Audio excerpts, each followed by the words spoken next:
La recherche des écarts de TVA, c'est une grande occupation pour les collaborateurs de cabinets comptables et les comptables en général.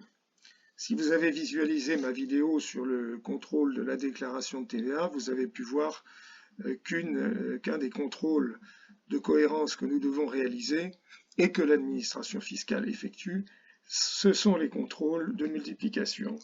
Les montants hors taxes multipliés par les taux de TVA devant donner la TVA. C'est un peu basique, mais c'est important. Il y a de multiples causes d'erreur. Une erreur de multiplication sur une facture faite manuellement, par exemple. Une erreur de taux, ou le plus souvent, une erreur de comptabilisation. Par exemple, si on a utilisé un compte de hors taxe à 20% et un compte de TVA à 10%, mais si c'est la seule erreur, elle se voit parce qu'elle génère en général deux erreurs de même montant symétrique. Un mauvais paramétrage d'un logiciel de facturation également peut évidemment produire cette erreur, avec en plus une partie des articles facturés qui n'ont pas été assujettis, ce qui est beaucoup plus grave. Lorsque nous n'avions pas de tableur, la recherche pouvait prendre beaucoup de temps et était aléatoire. Mais aujourd'hui, il y a Excel. Nous avons donc extrait toutes les écritures du logiciel comptable. Ici, c'est EBP. Si vous avez visualisé notre test d'EBP, vous avez vu comment on procède. Mais quel que soit le logiciel, on peut toujours extraire les écritures en utilisant le fichier des écritures comptables. C'est un fichier obligatoire avec un format standard. C'est un fichier de format TXT. Et si vous visualisez notre visio intitulé Conversion sous Excel d'un fichier des écritures comptables, cette conversion n'aura pas de secret pour vous. Donc voici l'extraction de toutes les écritures de BP. J'ai masqué pudiquement la zone libellée pour ne pas faire apparaître les noms. Ce n'est pas vraiment une extraction d'écriture, c'est plutôt une édition sur Excel. Vous voyez que des titres ont été insérés sous forme d'image. D'autres ont été installés dans des cellules fusionnées. Les totaux également sont dans des cellules fusionnées. Et en plus, les formats ne sont pas toujours très propres, ne sont pas tout à fait neutres. Donc un format, on s'attend à ce qu'une somme en chiffres soit considérée comme un nombre, ce n'est pas toujours le cas. D'ailleurs, on le voit ici, c'est du texte. On a donc constaté un écart de TVA, ou plutôt on l'a provoqué. On a commencé bien sûr par vérifier que dans les comptes de vente et de TVA collectés, il n'y avait que des écritures provenant du journal de vente. C'est évidemment la première des vérifications à faire. Donc le problème doit se voir dans le journal de vente. On descend chercher le journal de vente. Il est en fin de parcours, le voilà. On sélectionne les écritures du journal de vente.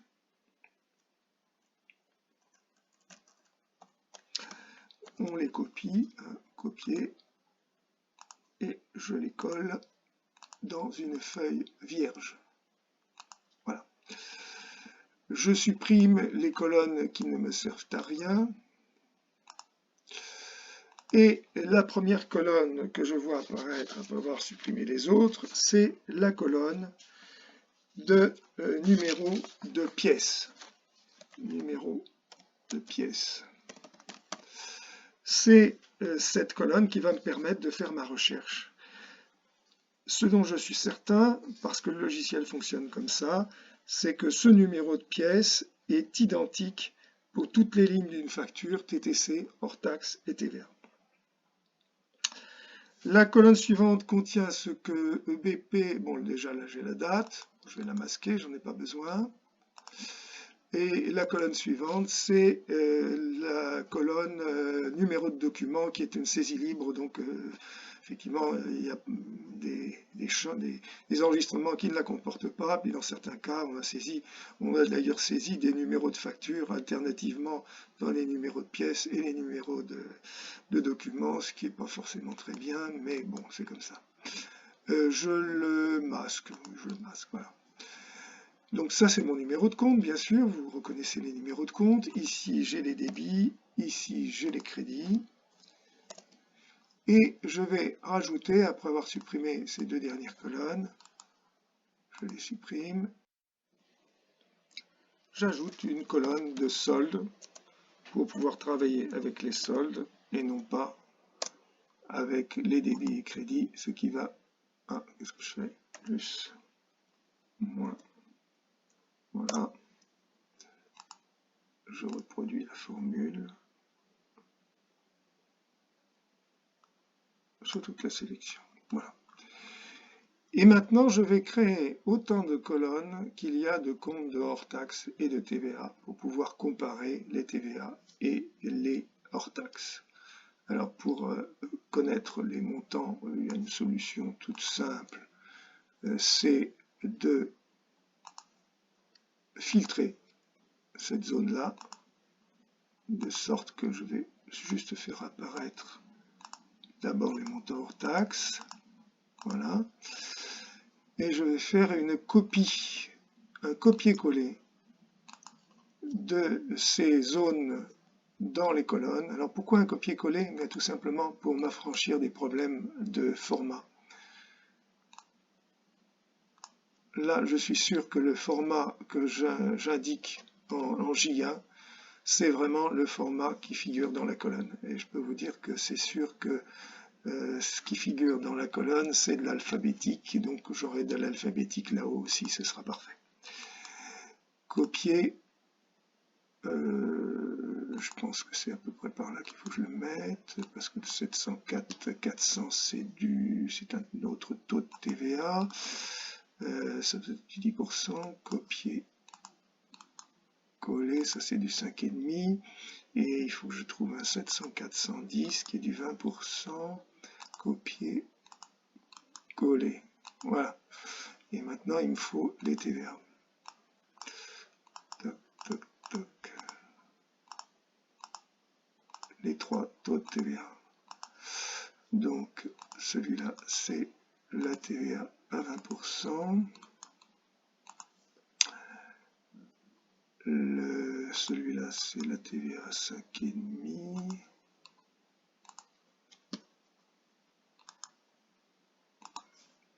Et celui-là, la TVA à 10%. Copier. Coller. Voilà. Et maintenant, j'introduis donc dans la première cellule la formule qui va me permettre de voir apparaître dans cette colonne J tous les montants, tous les soldes figurant sur le 708-300. Donc ça va être une comparaison entre le 708-300 et la colonne des numéros de compte. Donc si ce numéro de compte, alors il faut que je le mette effectivement sous la formule si ce numéro de compte, dans ce numéro de compte qui est en D2 et je veux qu'il reste en colonne D lorsque je vais dupliquer la formule, donc je lui mets un $ devant le D. Si D2 égale J1, et là c'est effectivement le contraire, il faut que j'ai J qui ne bouge plus, non pas J1, pardon, qui ne bouge plus. Voilà. Dans ce cas-là, je vais lui demander de recopier les soldes avec la colonne H qui ne doit pas bouger, $H, sinon rien. Voilà. Hop, là j'ai ma formule. Normalement, si je l'étends, elle devrait être bonne partout.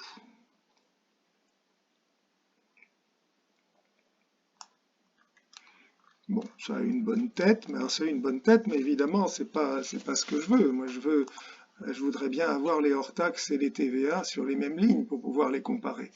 Alors, comment faire? Il y a une solution toute simple. Je vais utiliser la formule données sous total.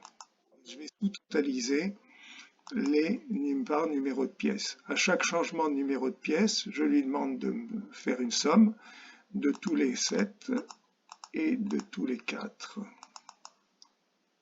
Voilà. Voilà, il l'a fait. Bien sûr, je ne m'intéresse pas au calcul, je m'intéresse qu'au sous-totaux. Et là, j'ai bien le hors-taxe qui est en face de la TVA. J'ai plus qu'à mettre mes formules de calcul de contrôle pour contrôler TVA à 20%, à 5,5% et à 10%. Donc, je prends ici, il y a deux hors-taxes à 20%, donc il faut que je les ajoute. Voilà. Multiplié par la zone à 20%. Je fais $1 pour garder et j'enlève le hors-taxe, la TVA à 20%. Je dois avoir 0. Voilà, normalement, c'est ça. Là, je ne peux pas tout à fait étendre la formule puisque j'avais deux colonnes. Là, j'en ai plus qu'une. Voilà. Normalement, ça devrait être bon, cette affaire-là. Je prends mes 3 et j'étends la formule. Voilà, mes contrôles. Bon, je n'ai pratiquement que des millièmes d'euros d'écart, donc ça va bien. Et par contre, je vois que j'ai un écart ici. Et j'en ai un autre ici. Alors, si je regarde ce qui s'est passé, eh bien, ici, on voit que j'ai moins 401 plus 401, tout simplement parce que ma facture est avec un taux de TVA à 10% et que j'ai mis un numéro de compte à 5,5%. Donc c'est pour ça que j'ai un écart à la fois sur la zone 5,5 et sur la colonne 5,5 et sur la colonne 10%. Bon, ça s'explique. Et puis ici j'ai introduit une erreur, n'importe laquelle, j'ai tapé n'importe quoi, donc effectivement, l'erreur apparaît ici. Voilà. Vous avez facilement donc votre calcul d'écart. Alors si maintenant votre écart apparaissait sur les montants TTC, c'est-à-dire si c'était une question d'encaissement, parce que l'entreprise en question est une entreprise de travaux, donc elle paye sa TVA aux encaissements, ce qui vous explique que vous avez des numéros de compte clients qui sont structurés de la façon suivante, les 4 premiers chiffres étant significatifs, les derniers c'est l'alphabétique, le 1 en quatrième position, c'est la TVA à 20%, le 4 en quatrième position, c'est la TVA à 10%, et le 2 en quatrième position, c'est de la TVA à 5,5%. Donc ça peut être effectivement non pas un problème de cohérence de la comptabilité, mais un problème de paiement. On a un écart entre les paiements et les soldes des comptes clients.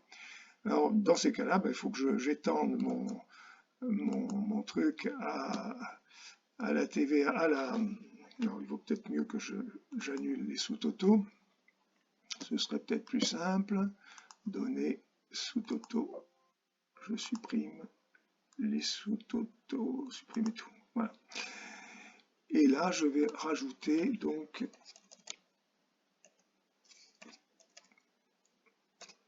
trois colonnes, 411, 1, 2, 411,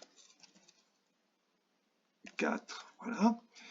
Et je vais faire la même chose, sauf que, bien sûr, je vais ne tester que les 4 premiers chiffres. Donc, utiliser la fonction gauche égale si gauche de ce montant-là, toujours la même chose, je fiche des deux. Si gauche des deux, 4 premiers chiffres, 4 premiers caractères égale, je peux prendre, je vais lui dire également gauche de ça. Alors vous allez me demander pourquoi. Gauche 4. je vous réponds tout de suite. Dans ce cas-là, je prends ça, H2, H2, H. H bouge pas, sinon je prends rien.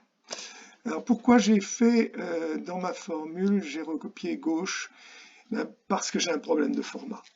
J'ai toujours un problème de format avec cette formule, donc je lui demande exactement la même chose dans les deux cas. Alors ça devrait être bon. Et là, j'étends ma formule vers le bas. Voilà. Bon, c'est la même chose. Je peux refaire le même phénomène. Je lui demande de totaliser maintenant aussi les 41. Et je peux faire ce que je veux ensuite avec les différentes lignes. Ici, maintenant, j'ai le total de chacune de mes factures, TTC, hors taxe, TVA. Donc, on peut faire tous les calculs qu'on veut. Bon, je ne les fais pas. Vous avez compris le principe. Voilà, c'est tout, c'est aussi simple que ça.